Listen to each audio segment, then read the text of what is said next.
And welcome back to another Arteza review. If you missed the first one, then please go take a look. I'll pop a link up in the corner there. And I was having a look at their Inconic fine liner pens last time and was really impressed. So excited to move on to these products that they sent me. And say, as I mentioned previously, lovely people at Arteza sent me some products to try out and review for you. And today I'm going to take a closer look at this set of 36 watercolour half pans.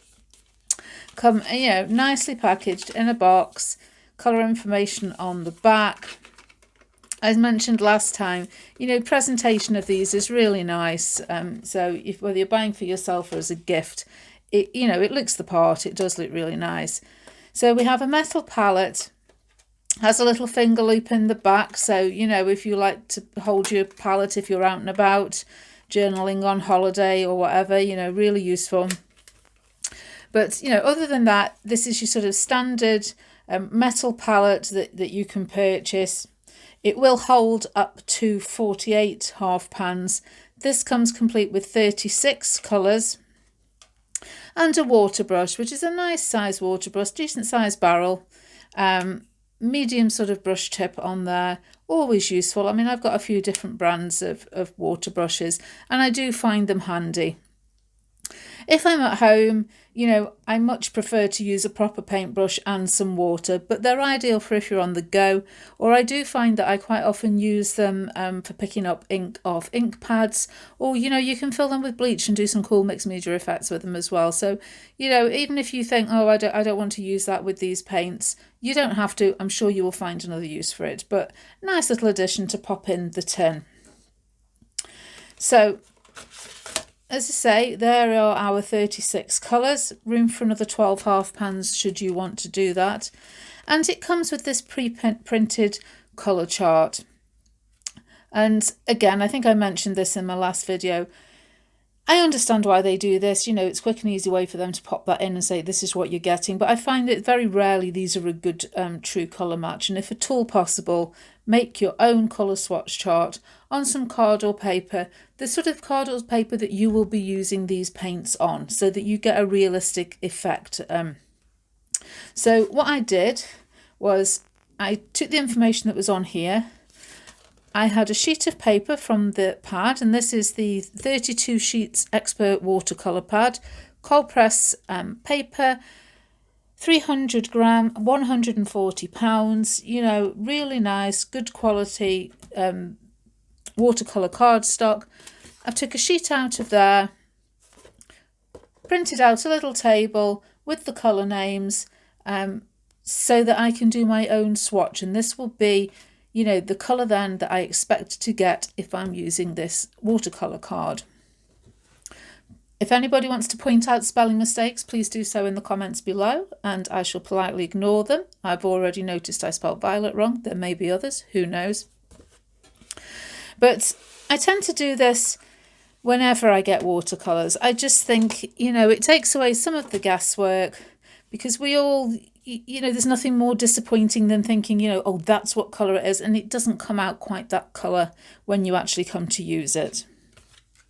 So I've got a couple of pots of water here. If you're making a colour chart, always a good tip to have 2 pots of water, one to rinse your brush and then another one just to swill off that water as it becomes muddy, because you don't want to contaminate the colours. I've also got some paper towel here if I need to take any of the excess water off my brush in between. But for now, I'm just going to make my own colour chart, and we'll take a closer look at the vibrancy of these colours, the transparency, what they look like, what they feel like, all the important bits and pieces.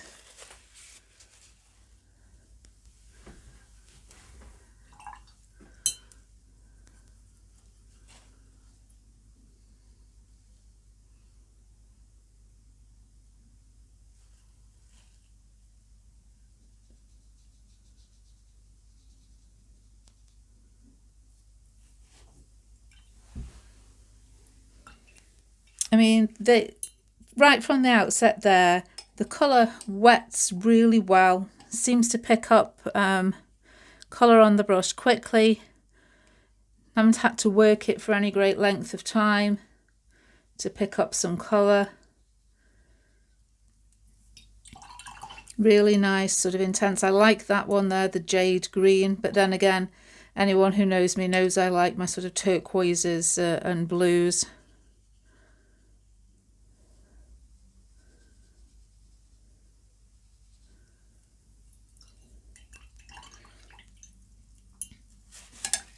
Just thinking maybe if I can crop the original colour chart. I don't think I'm going to be able to get it quite in. If I pop it there, it might be in shot. Just to sort of compare as we're going along. Because already that fern green is actually a lot darker than it appears in the original printed chart.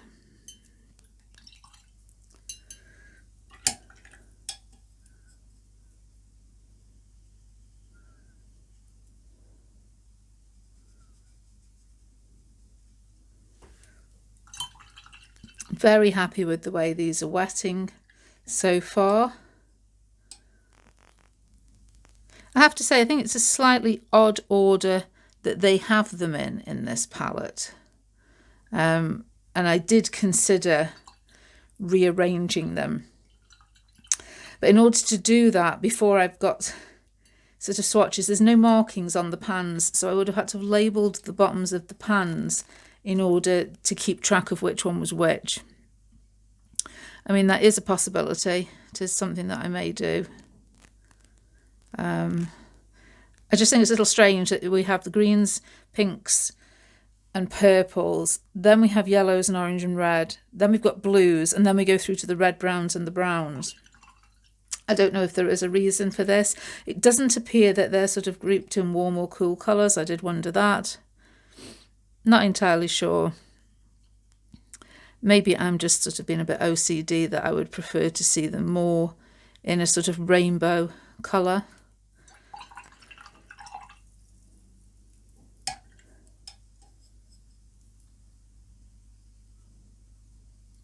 It's nice to see a few purple tones here. You don't often see many, and you know, I do like using purples. Another set that I use, it has a very dark purple, a very, very pale greyish lilac, and then what to me is more of a sort of a deep pink colour than a purple, so and not a lot else.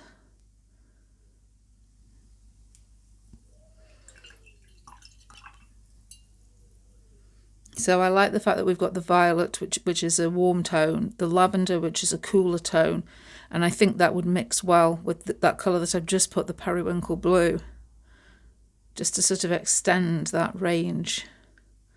And again, this Oxford blue could easily sort of be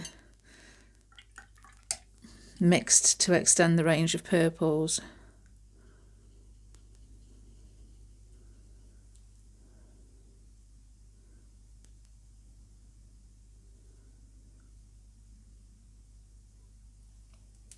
I quite like that indigo. One of the colours I noticed that they don't have in this palette is a Payne's Grey, and a lot of people will consider Payne's Grey quite an important one, where you know, people don't want to use black, but that indigo is very much along the lines of a Payne's Grey.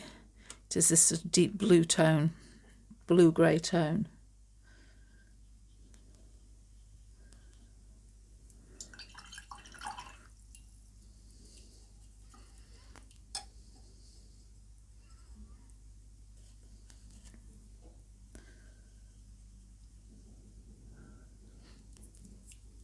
I'd be interested to see the variation in these yellows, as quite a few of these look very, very similar.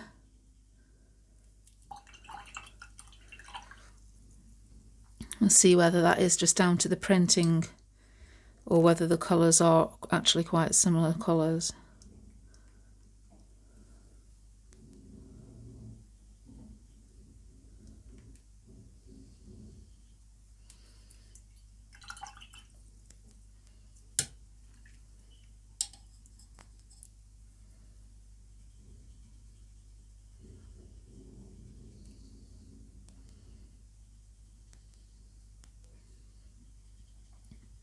You see that cadmium yellow light, which is a beautiful bright clear yellow, nothing like the one that's on the printed swatch card. And this is where, you know, I find it is very important to do your own chart. Not sure how you pronounce this, Aurelian yellow, which I'm guessing is something to do with gold.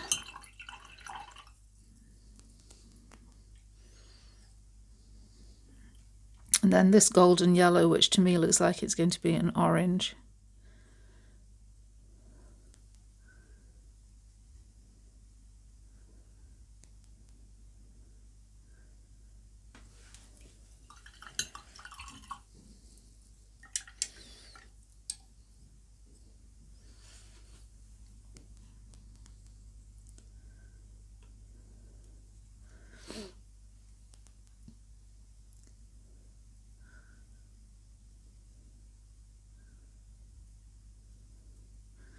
Yellow ochre, absolutely nothing like the printed colour swatch.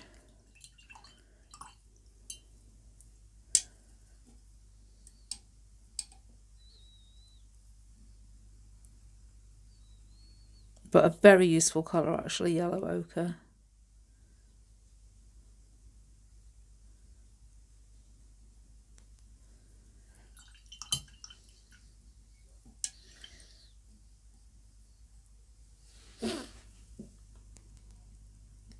Now on to some of these colours here in the oranges that again look quite similar.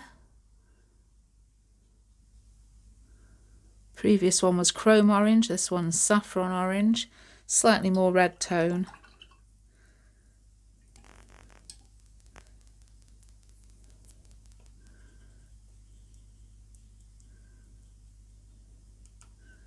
Cadmium red light,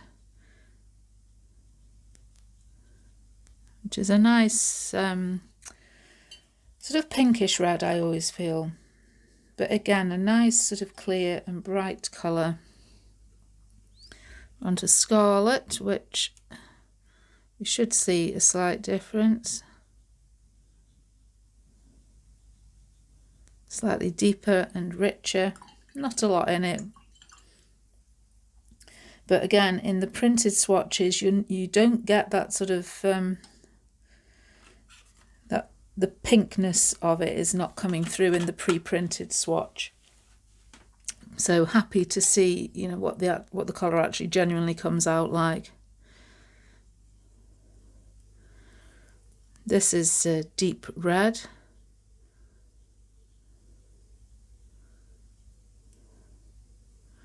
Which is sort of between a plum and almost a brown tone. Which is a nice sort of earthy colour, I quite like that one.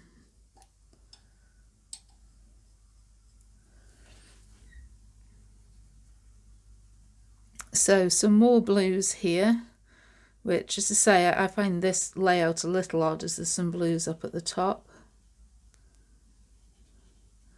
But that's cerulean blue, lovely, bright blue, sky blue.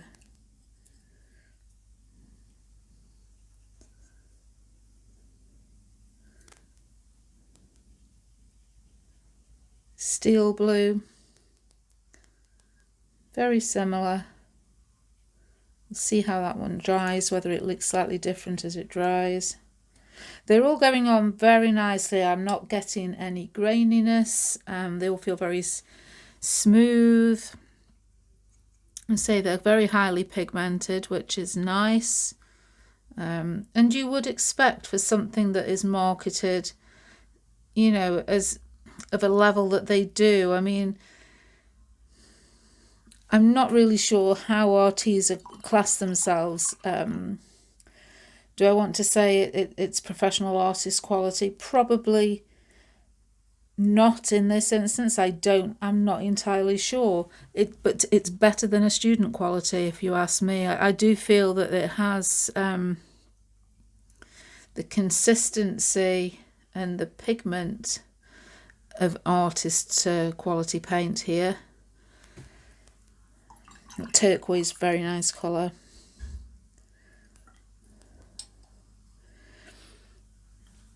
See, on this set I have no details about light fastness. I did on the box of gouache paint that I've got, but I couldn't really say whether these are going to be light fast or not. I will take a look on the website. I have a feeling there isn't any more information on the page than you actually really get on the package. So, you know, if you were wanting to use these to paint pictures that would be sold and hung on walls, I don't know, no guarantee, I suppose, of how transient these colours are. But, you know, I shall be painting in my art journal for my own pleasure. And I'm very impressed with the quality and depth of colour of these paints.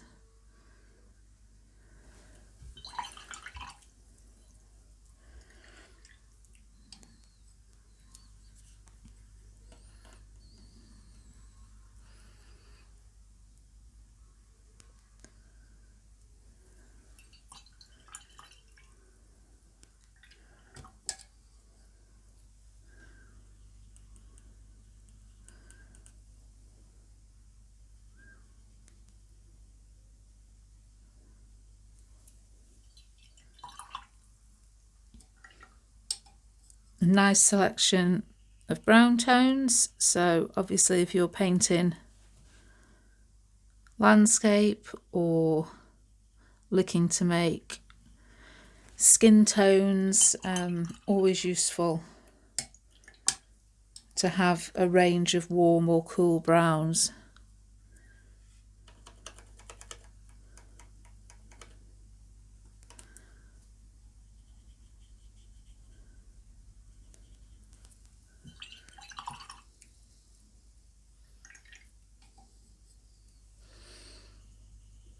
Here we go with the last one, which of course is black.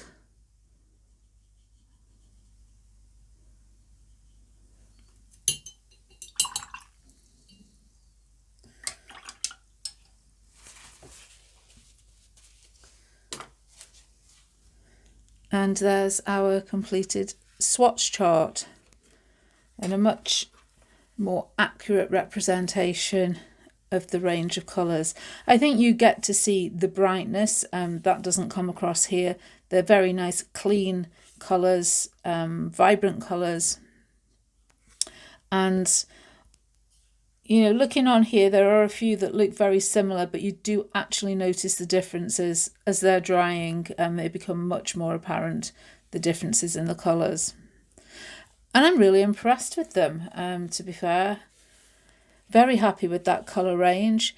There is no white, I will say that, and some watercolour sets do come with a white, which allows you to create pastel versions. It doesn't particularly lighten them. If you want to lighten a colour, a watercolour, just add more water and fade it out that way. But sometimes it is handy to have a white. There is the possibility that we could have done without one of the oranges or yellows, or maybe one of the blues, and put a white in there as well. But other than that, I think it's a really nice colour range. So I think while that's drying, and when that's dry, I'm going to cut that out and fix that in this palette as a permanent reference point. But I'm just going to take one of the deeper colours or brighter colours and just see how we can extend the colour out with some water.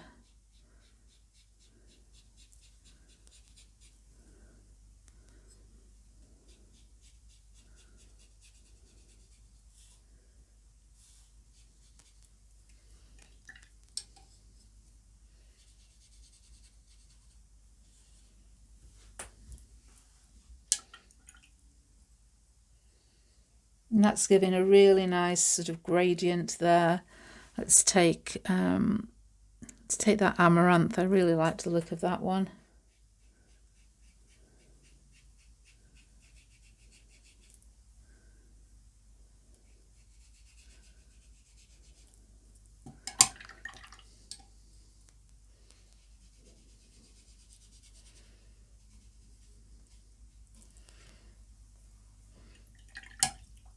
Really, really pretty colours. Very nice.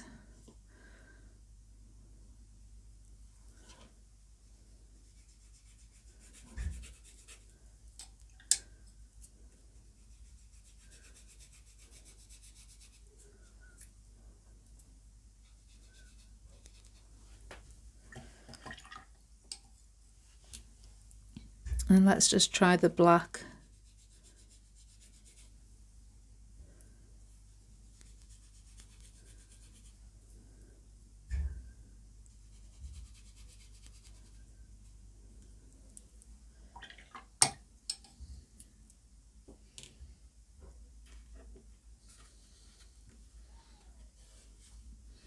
And they're really nice. The colours, they're not a granulating watercolour, as you get in some of the more professional colours, but we're getting a really nice sort of grading of colour. Nice sort of even blend. And as you can see, from really intense down to being able to make quite a pale wash, but still get a nice clean tone of colour in there. So yeah, I think I'm really impressed. Again, I was impressed with the pens. At a cost of $29.99 here in the UK, $34.99 in the US. I think you're getting a lot for your money. Half pans last a long time, they really do. The fact that this is a palette with removable pans, you know, there's space to put them in there. If there was some colours in here that you don't particularly like, switch them out for something else that you do like. It's a nice palette, it's a good colour range, it's good value for money. There's no chalkiness at all. Dried really, really nicely. Yeah, absolutely no complaints with those whatsoever, and I shall be using those in my illustration in the future, so keep your eyes open for me seeing those. Don't forget to check out the description below. Use the 10% discount coupon code if you want to. Click on the links if you want to. They are affiliate links. If you use them, you may earn me a small commission at no extra charge for yourself. If you don't want to use them, that's fine. But it just helps me on my creative journey if you do want to make a purchase and you purchase through those links. I have one more product to review from Arteza, which is the set of 60 gouache tubes of paint, and I shall be doing that in the not too distant future. You will see this watercolour paper being used again, and no doubt you will see the Inconic fine liner pens being used again that I reviewed last time. So if you enjoyed the video, please leave me a thumbs up, and I shall be back again soon. Bye.